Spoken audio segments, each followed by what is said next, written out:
The Vajrakilaya, Phurba, or Tibetan ritual dagger, is a powerful system and methodology.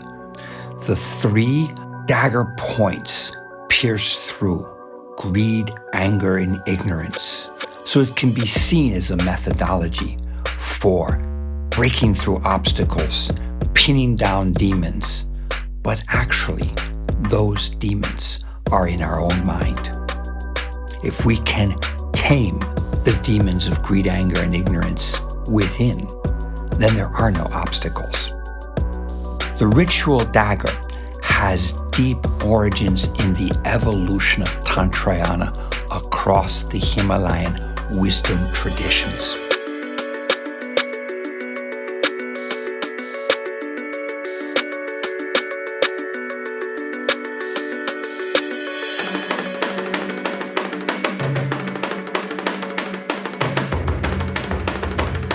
However, in its form as Vajrakilaya, it was crystallized by Guru Padmasambhava himself, who made this his system of taming demons and breaking through obstacles. On a deeper level, we can think of this as a protocol for resetting the samsara of our own greed, anger, and ignorance. If you can do that, well, there are no obstacles.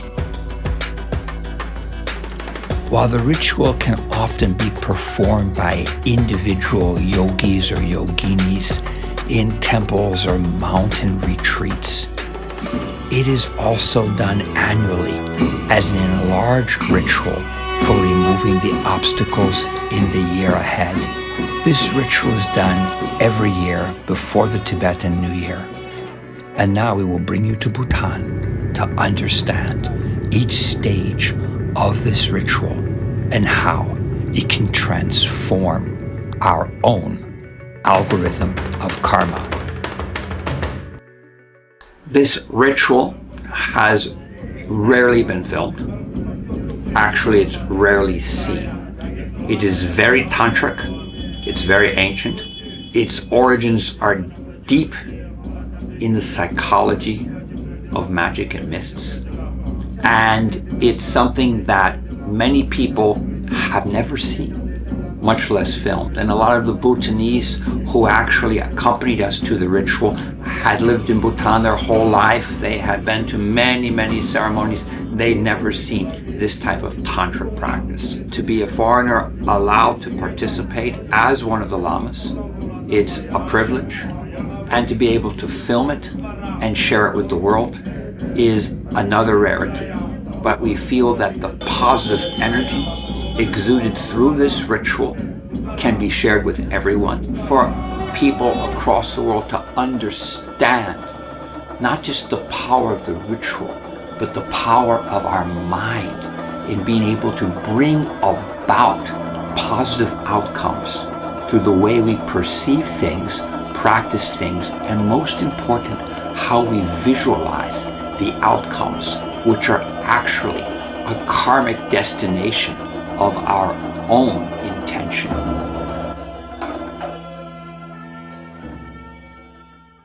So we're on our way to the center that we established here in Bhutan. It's called the Lotus Radiant Center. Radiance, of course, is rainbow body, Guru has taught us.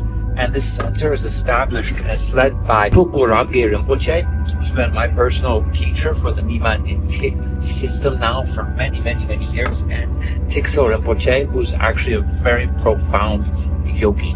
And the center has many lamas working there, and it reaches out to the Bhutanese community. We have also offered teachings to visitors from India, from Europe, from the United States.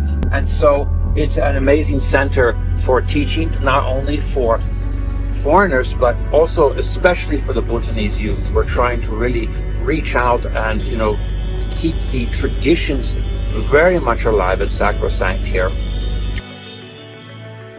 And this morning we're going to be beginning the Vajrakilaya puja. This puja is an annual event we do before the Tibetan Losar New Year to remove obstacles in the year ahead. And you can see what's happening around the world in this degenerate age. All the prophecies of Guru are happening. Disease, pandemics, war. And so really, it's the Kilaya practice, the most important Haruka of Guru Rinpoche, of the Lotus-born Master. This is all about changing the algorithm of karma and resetting the algorithm for our planet. So we're going to do it right now.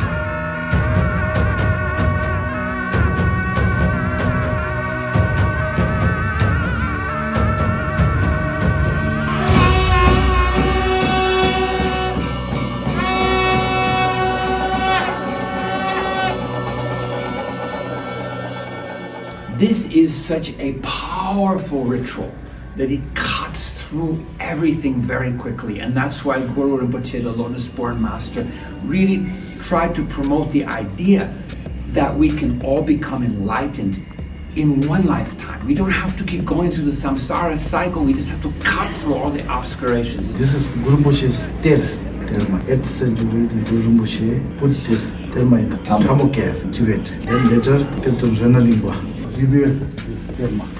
Guru Rinpoche said, if you have more obstacles, then do this Tordok. Tordok will benefit all the sentient beings and it will cut all the obstacles. So this is a direct, straight transmission of the Guru's own practice and ritual.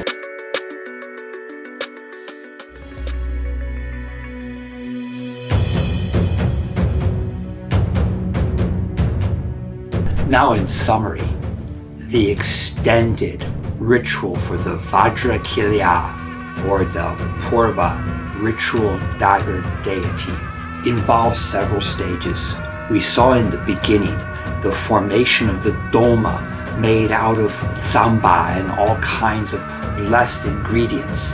That is blessed, and that becomes the mandala on our spatial realm here on earth that the Vajrakilaya deity descends into throughout the ritual, in which we are requesting the deity to remove obstacles and to take the demons, yes, those are actually the demons in our own mind, and to pin them down and lock them up so that they can no longer be a pestilence to us in the year ahead.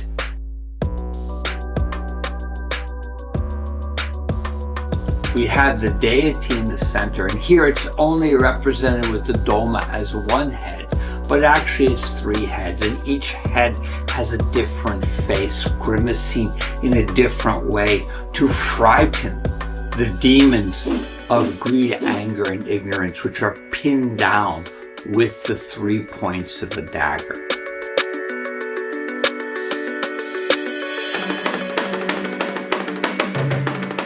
And the doma actually represents the Vajrakilaya deity.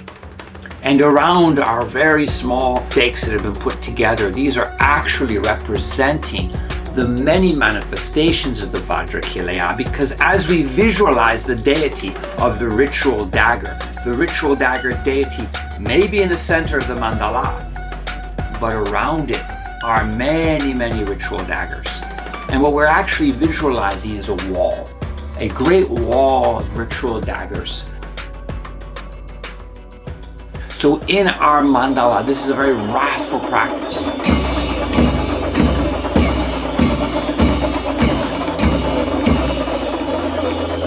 As Jigsaw Rinpoche is going to demonstrate for us, what they're doing is they're going through an entire visualization practice of taking the demon, tying the demon up, binding it, cutting the limbs of the demon, chopping the demon up, putting it into the triangular box. The triangular box, of course, is the dakini. It is, the symbol of, Vajra Yogini, and putting it into that space, and in turn crushing it into the box, locking in the box, and then pinning down the demon so that it won't come out of the box. Actually, all these visualizations are projected into the doma, and the doma will then receive all the negative demonic forces within it, and that is all locked there.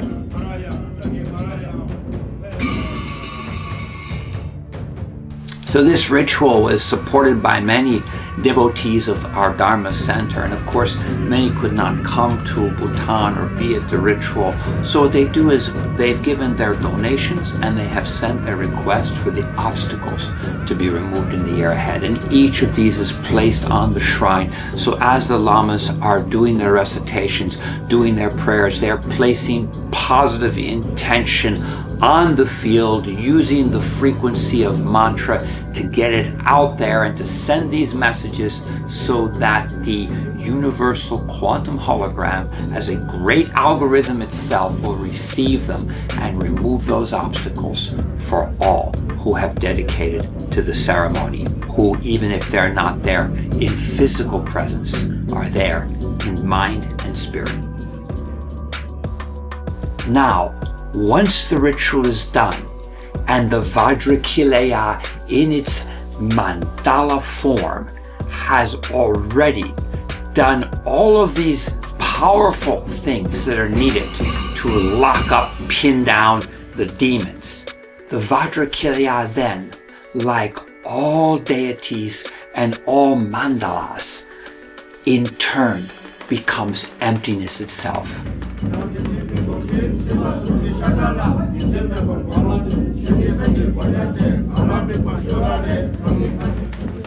And then we, the practitioners, the participants in this ritual, will put on our face lots of black. Yes, this is actually to disguise ourselves so we can't be seen by the demons, as we become the army of Shambhala, the warriors of Shambhala, who are going to fight the demons. And then, with victory sounds of whistles and shouts, we take it out from our Dharma center, the room in which we have done the ritual.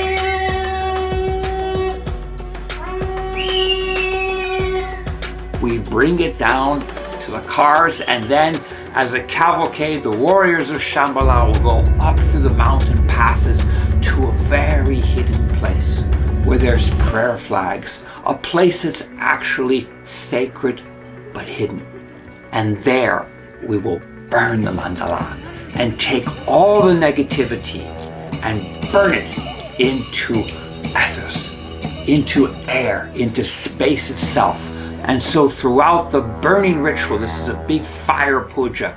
We first do rituals and blessings with throwing in the blessed rice, but then we start to sing because it's a very happy moment. It's a joyous moment. And then we will drink the ambrosia, which is a very potent tantric liquor, and everyone will be in a frenzied state of hypnotic excitement. Actually, it's so tantric.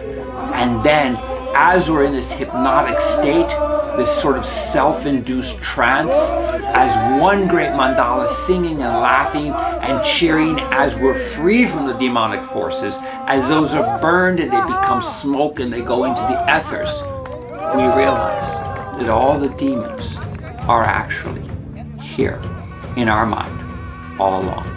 And so when we free our mind and when we're in emptiness and in the oblivion of bliss, then there are no demons.